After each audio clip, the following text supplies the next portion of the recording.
ओम साई राम। कैसे हैं आप लोग? आई होप सब ठीक होंगे। आज जो मैं आप लोग के साथ शेयर कर रही हूँ सच में ख़ास है कि मतलब हमारी हमारी सोच से हमारी अपनी और हमारे अपनों की ज़िंदगी कैसे चेंज हो सकती है। और मतलब हमारी एक थोड़ी सी गलतफ़हमी कहिए या घटिया सोच कहिए, गलत सोच कहिए, उससे हम अपना और अपने परिवार का ज़िंदगी कैसे तहस नहस कर देते हैं। होना कुछ चाहिए और हो कुछ जाता है। एक बार आप लोग गौर करके देखिएगा कि सच में हमारी खुद की सोच से या हमारे अपनों की जो सोच होती है वो अगर पॉजिटिव हो, वो अगर हमेशा मतलब एक टीम वर्क काम करे कि हमारे अपने घर के भले के लिए हमें क्या करना चाहिए, क्या नहीं करना चाहिए, चाहे बड़े हो चाहे छोटे हो, हमें सबकी बात क्यों माननी चाहिए। कुछ ऐसा रूल रेगुलेशन होना चाहिए जिससे कि मतलब घर ना टूटे, मतलब हम दुनिया समाज में इज्जत से रह सकें, सब अपना अपना काम कर सकें। आखिर दुनिया ज़िंदगी में और है ही क्या, बस खासकर एक मिडिल क्लास में कुछ भी नहीं है। दिन रात लोग बच्चा जन्म लेता है तब से मेहनत करना स्टार्ट कर देते हैं। बच्चे ढंग से पढ़ाई करते हैं, बड़े दिन रात मेहनत करते हैं। लेडीज़ अगर वर्किंग है तो वो भी दिन रात घर में भी काम करती हैं और बाहर भी काम करती हैं। तो समय आज के डेट में कहाँ मिलता है एक दूसरे से बात करने की। तो फिर नफ़रत का तो मतलब ही नहीं बनता है।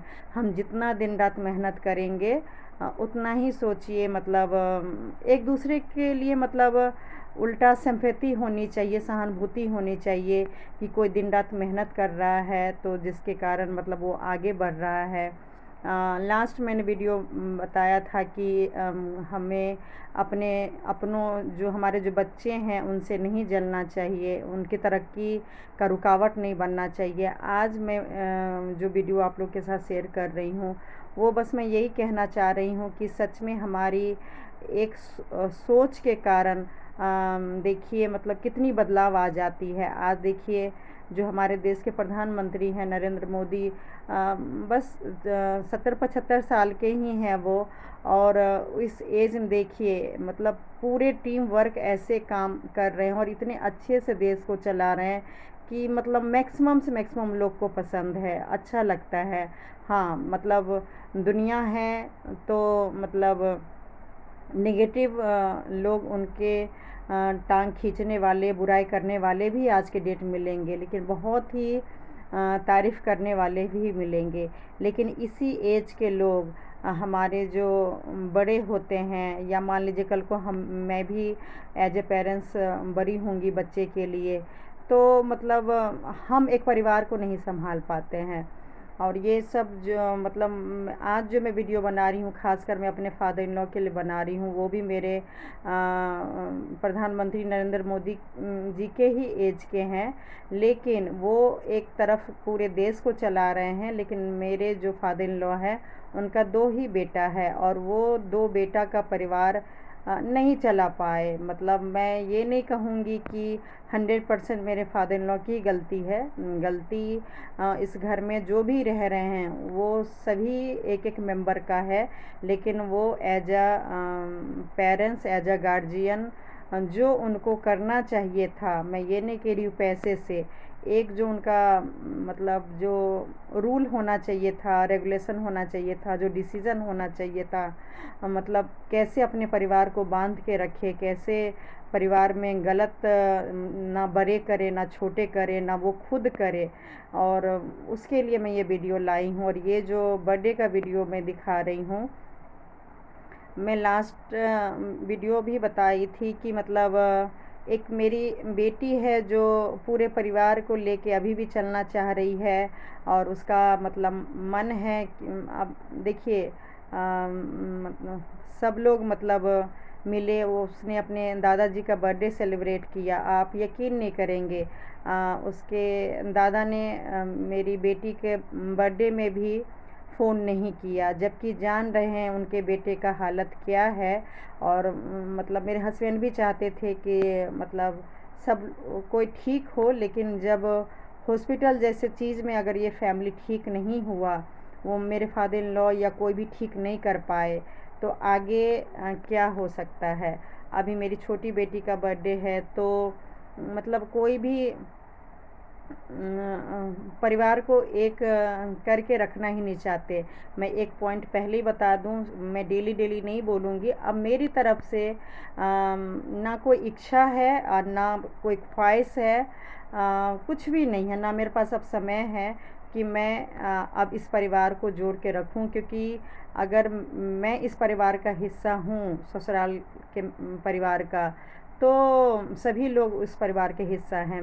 सिर्फ मेरा ही मकसद नहीं होना चाहिए था पूरे फैमिली को एक करने का, सभी का होना चाहिए। लेकिन अगर मैक्सिमम से मैक्सिमम लोग अगर अलग रहना चाहते हैं, तो उसमें मैं कुछ नहीं कर सकती हूँ।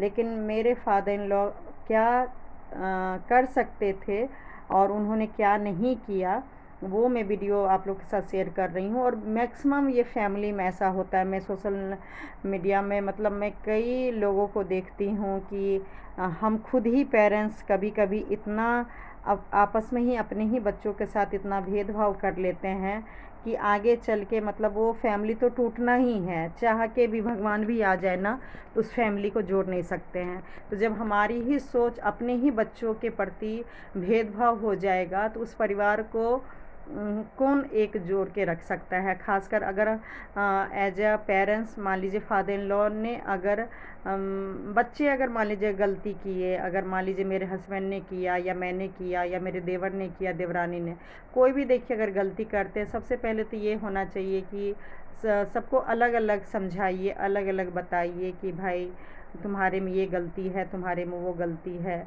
मतलब जो भी हो। और कुछ लोगों का कहना है कि मेरे फादर इन लॉ इसलिए भेदभाव किए क्योंकि मेरे पास पैसे, प्रॉपर्टी, जॉब, मतलब सब कुछ ही मेरे पास था, और मेरे देवर के पास नहीं, मेरे देवरानी के पास नहीं था। तो मैं आज उन सब से कहना चाहती हूँ कि मैं मंदिर में हूँ, झूठ नहीं बोलूँगी, कि कोई भी देखिए बंटवारा या कोई चीज़ भी भेदभाव होता है अपने बच्चों को लेके होता है। तो मैं फादर इन लॉ से यही कहना चाहूँगी कि आपके बेटे के पास क्या था या क्या है, वो आपको देखना चाहिए था, ना कि बहू के पास। और अगर बहू के पास नहीं है, तो ये देखिए आपकी बड़ी बहू की गलती नहीं है, आपकी छोटी बहू की गलती है, आपके छोटे बेटे की गलती है। क्योंकि बड़ी बहू यानी कि मैं कोई विरासत में कोई मैके से प्रॉपर्टी पैसा लेके नहीं आई थी। मैं अपनी 1.5 साल की बेटी को छोड़ के मैं जॉब करने गई थी। मैं दिन रात मेहनत की, मैं जॉब की, मैं बिज़नेस की, मैं ट्रेडिंग की। मैं दिन को दिन नहीं समझी, रात को रात नहीं समझी। जब मेरी तबीयत ख़राब होती थी तो भी मैं कभी अपसेंट नहीं होती थी। मेरे बेटी का होता था तब भी नहीं। मतलब मैं परिवार भी संभाली और साथ में दिन रात जॉब भी की, बिज़नेस भी की, और लाखों कमाई। तो मैं लाखों का लॉस भी मेरा हुआ है। वो सारा जो टेंशन, हेडेक जो एक जेंट्स लेते हैं, वो सारा कुछ एक लेडीज़ ने लिया। यहाँ तक कि मेरे हस्बैंड यानी कि आपके बड़े बेटे ने भी वो टेंशन नहीं लिया, आपके छोटे बेटे ने भी टेंशन नहीं लिया। तो पैसे कहाँ से आएंगे, मतलब आप ये कहाँ से आपने रास्ता चुन लिया। कुछ लोग बहुत हमदर्दी दिखा रहे हैं आपके साथ ही, आपके छोटे बेटा बहू के साथ, कि भाई उसके पास नहीं है इसलिए दे दिया, वो पाप नहीं कर रहे हैं, वो गलत नहीं कर रहे हैं। तो मैं आज यही कहना चाहूँगी, क्यों नहीं है, आपने क्यों नहीं बोला कि भाई जब घर की एक बहू दिन रात मेहनत करके अपने बच्चों के लिए, अपने बच्चे के भविष्य के लिए काम कर सकती है, तो भाई तुम क्यों नहीं कर सकते। आपने छोटे बेटे को क्यों नहीं बोला कि जब वो लेडीज़ हो के काम कर सकती है, तो भाई तुम क्यों नहीं कर सकते। आप अपने बड़े बेटे को क्यों नहीं दिन रात बोले, क्यों। मतलब मैं तो आपको ये बोलती थी कि आप दोनों बेटे को मतलब कुछ मत दीजिए। जब आप अपनी प्रॉब्लम लेके मेरे पास आते थे कि घर कैसे चलेगा, मतलब मेरा पेंशन है, बिज़नेस ठीक से नहीं चल रहा है, तो मैं हमेशा यही कहती थी फादर इन लॉ से कि चाहे 2 रुपये कमाएंगे आपका दोनों बेटा, आप दोनों बेटा को छोड़ दीजिए। आप दोनों बेटा को बोलिए या तो घर से मतलब निकल जाओ, चले जाओ, 5,000 10,000 का जो भी जॉब होता है वो जॉब करो, बिजनेस करो, जो भी करना है, लेकिन अपने बच्चे का जिम्मेवारी खुद उठाओ। क्योंकि आप बोलिए कि भाई, मैं फादर इन लॉ को बोलती थी, वो गवर्नमेंट जॉब में थे, अपना फैमिली को उन्होंने खुद ही संभाला था, कोई सपोर्ट नहीं था। तो मैं भी यही चाहती थी कि मेरे हस्बैंड और देवर दोनों ही मतलब बहुत ही कम पढ़े, नहीं पढ़े चलो कोई बात नहीं, लेकिन कम पढ़े लिखे भी देखिए दिन रात मेहनत करके बहुत कुछ हासिल कर लेते हैं। तो मैं बस चाहती थी कि मेरे फादर इन लॉ का जो सपोर्ट है, जो हाथ है, वो बस छोड़ दे और दोनों को मतलब मेहनत करने के लिए छोड़ दे और अपना अपना परिवार चलाएं। लेकिन मेरे फादर इन लॉ ने इस मामले में डिसीज़न लेने में बहुत लेट कर दिया। और उन्होंने अगर लेट किया भी तो ऐसे टाइम पे लेट किया जब मेरे हस्बैंड का भी बिज़नेस नहीं था और मेरा भी बिज़नेस में काफ़ी लॉस हो चुका था, और मैं भी बहुत मतलब संघर्ष कर रही थी। प्रॉपर्टी तो हो गए थे लेकिन काफ़ी लोन भी था। ऐसे टाइम पे उन्होंने मतलब मेरा हाथ छोड़े। जब मैं लाखों कमा रही थी उस टाइम पे अगर मेरे हस्बैंड को घर से निकलने के लिए बोलते, जाने के लिए बोलते कि भाई अब मैं कुछ नहीं कर सकता हूँ, मुझे अपने हाल पे छोड़ दो और तुम लोग अपना ज़िंदगी जियो, तो सही बोलूँ आज हम लोग जो लाइफ जी रहे हैं ना, इससे काफ़ी बेटर जीते। क्योंकि मेरे हस्बैंड का भी उस टाइम पे कम एज था और तबीयत भी ठीक था। तो और मैं भी उस टाइम पे काफ़ी, कहते ना जब आप काम करते रहेंगे तो और भी दिमाग खुलते रहता है। तो मैं मतलब बहुत कुछ मैं कर सकती थी। तो उस टाइम पे मेरे फादर इन लॉ ने डिसीज़न नहीं लिया और बस मतलब फैमिली एक साथ काम बिज़नेस किसी तरह वो मेरे फादर इन लॉ संभालते रहे। और अचानक खैर हमें पता चला, लेकिन वो अंदर से ही मतलब काफ़ी सालों से मेरे देवर देवरानी को कोऑपरेट करते थे। क्योंकि देखिए मेरी जब बेटी हुई और मेरे हस्बैंड काम नहीं करते थे बड़ी वाली, तब से ही मुझे लगा कि मुझे अपनी बेटी के भविष्य के लिए मुझे काम करना होगा। तो आप लोग यकीन नहीं करेंगे, मैं कोई कलेक्टर, कोई बहुत बड़ा ऑफिसर ये तो छोड़िए, मैं नॉर्मल बीकॉम, वो भी मैं जब मेरी 18 साल में शादी हुई तो मैं 12th ही पास थी। 18 साल में सब बच्चे 12th ही पास होते हैं। और उसके बाद यकीन नहीं करेंगे, वैसे हम लोग के बिहार में जो ससुराल वाले आते हैं लड़की को देखने के लिए तो कोई ख़ास बात नहीं करते हैं, लेकिन उस टाइम भी मेरे फादर इन लॉ को अगर याद होगा, उस टाइम भी उन्होंने अगर मेरी हॉबी के बारे में पूछा, नाम वगैरह कुछ पूछे, तो उसके बाद मैंने पहला शब्द मैंने सबके सामने मैंने यही बोला था कि मैं पढ़ना चाहती हूँ।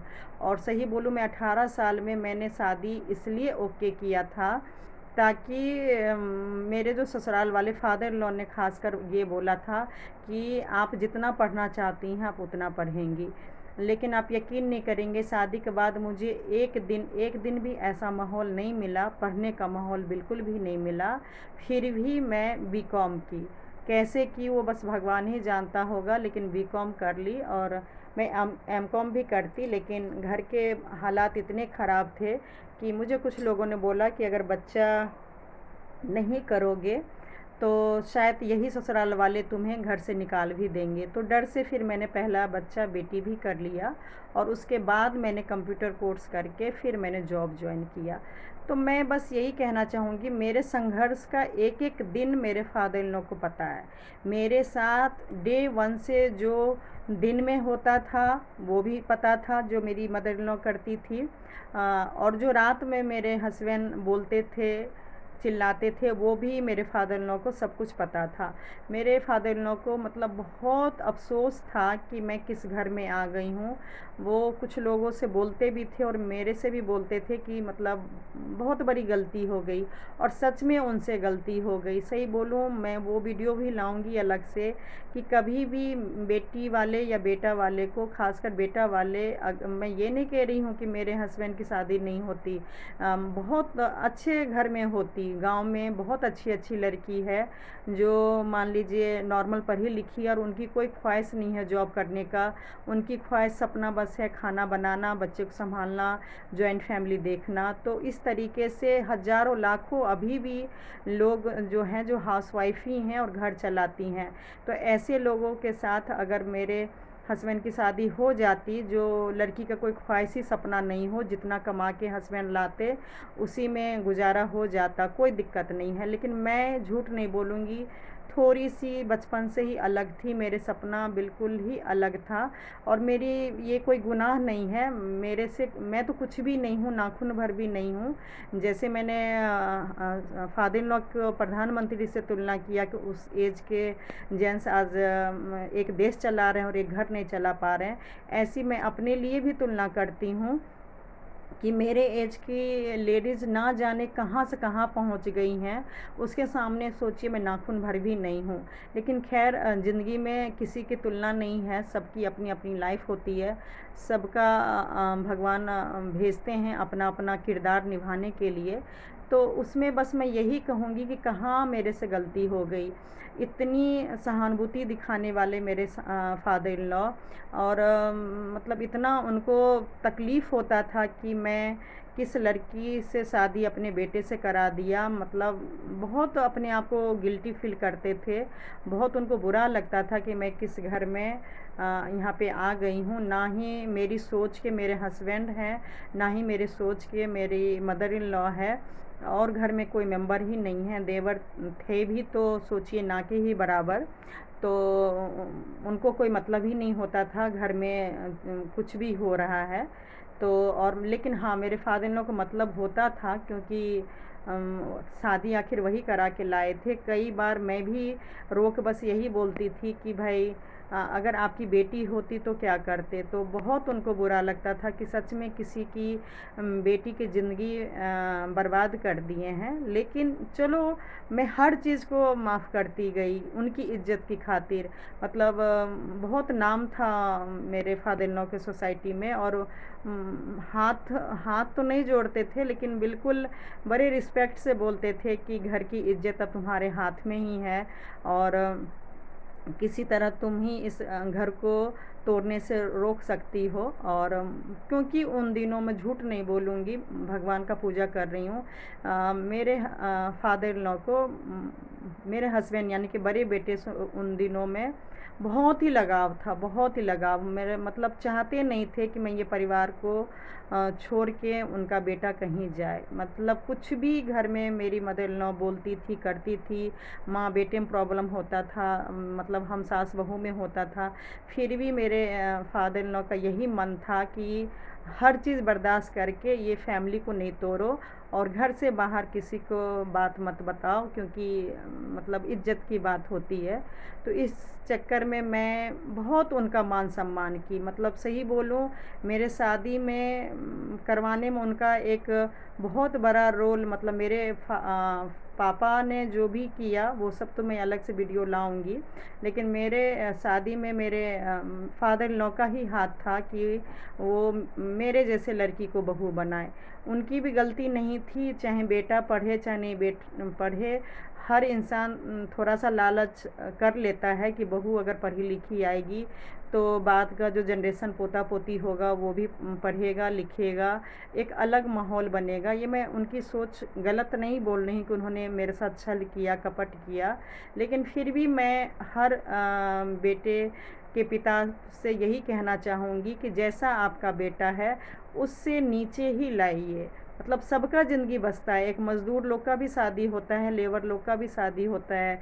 मैं ये नहीं कह रही हूँ कि मैं बहुत बड़ी, बहुत ही सुंदर, बहुत ही पढ़ी लिखी हूँ, ऐसा कुछ भी नहीं है। लेकिन हर लड़की का ख्वाहिश होता है कि एक एक जिम्मेवारी, जो मैंने बचपन से यही देखा और अभी भी देख रही हूँ, चाहे मेरी बहन का हो, मम्मी का हो, मेरी फ्रेंड का हो, आस पड़ोस सभी का मैं देख रही हूँ, हस्बैंड ही सारा जिम्मेवारी निभाते हैं। मेरे कोई भी आस पास में दूर दूर तक कोई नहीं है जो एक एक टेंशन, घर में सामान कैसे आएगा, बच्चे कैसे पढ़ेंगे, बेटी का शादी कैसे होगा, हस्बैंड का इलाज कैसे होगा, मतलब फ्यूचर में हमारा रिटायरमेंट पेंशन, कुछ भी ऐसा नहीं है। मतलब मेरे हस्बैंड के तरफ से हर चीज़ में सोचिए ज़ीरो है, और हर जिम्मेवारी को मैं लेके रखी हूँ।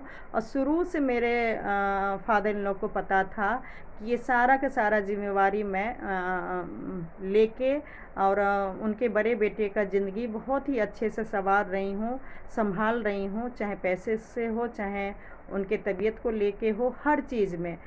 मुझे अब ये समझ नहीं आ रहा है, ये सब तो चलो मैं पास्ट में चली गई, कि ये सब चीज़ मेरे फादर इन लॉ का रोल था, कि मेरे लिए उनको बहुत अफसोस था कि मैं किस घर में आ गई हूँ। लेकिन अफ़सोस होने के बजाय कब उनको जलन भावना हो गई, कब वो मेरे से जलने लगे, दुश्मनी ले लिए, कब किसने नफ़रत करा दिया। मैं साफ-साफ बोलूँगी, मैं झूठ नहीं बोलूँगी, किसी को बुरा लगे, भला लगे। सच में मेरे हस्बैंड दोनों का जो रिश्ता था मेरे फादर इन लॉ से, मतलब हम सभी का ख़राब करवा दिया। उससे क्या फ़ायदा मिला, जो भी फ़ायदा मिला वो तो खैर भगवान ही जानते हैं। लेकिन मतलब बाप बेटे का तो रिश्ता ख़राब किया ही किया। मतलब एक ससुर बहू का जो रिश्ता होता है, मतलब बिल्कुल मैं उनको पिता मान ली थी, वो मेरे को बेटी मान लिए थे, और बहुत ही मतलब एक सहानुभूति वाला रिश्ता था, और बहुत ही जो अनोखा कह सकते हैं, दर्द को समझना, तकलीफ़ को समझना। जब मेरी एक बेटी हुई थी, दूसरा बच्चा नहीं हो रहा था, मैं काफ़ी प्राइवेट में इलाज कराती थी, लाखों खर्च करती थी। उन दिनों में भी बोलते थे कि क्यों अपने शरीर को बर्बाद कर रही हो। मेरा ऑपरेशन भी हुआ था 2-2 बार। तो मेरे फादर इन लॉ बोलते थे, वैसे तो हम लोग बहुत रिज़र्व रहते थे, कोई ख़ास ज़्यादा बात नहीं करते थे, लेकिन जब भी मौका मिलता था तो बोलते थे कि तुम दूसरे बच्चे के लिए ज़्यादा परेशान नहीं हो, ये पोती ही मेरा पोता है, और पोता के लिए मुझे पोता नहीं चाहिए, और पोता के चक्कर में अपना ज़िंदगी लाइफ बर्बाद मत करो। सब कुछ ठीक कर रही हो, अपने आप को संभालो, सब कुछ देख रही हो, कर रही हो, सब वो ठीक है, बच्चे के बारे में ज़्यादा मत सोचो। इस तरीके से मतलब हमारा रिश्ता था। लेकिन मैं नज़र क्या बोलूँगी, जानबूझ के हमारे रिश्ते को बर्बाद कर दिए अपने फ़ायदे के लिए, अपना रिश्ता अनोखा बनाने के लिए हमारा रिश्ता ख़राब कर दिए। क्या मिला उससे आज तक समझ नहीं आ रहा है। और सही बोलूँ, हमारा रिश्ता तो ख़राब किए ही किए।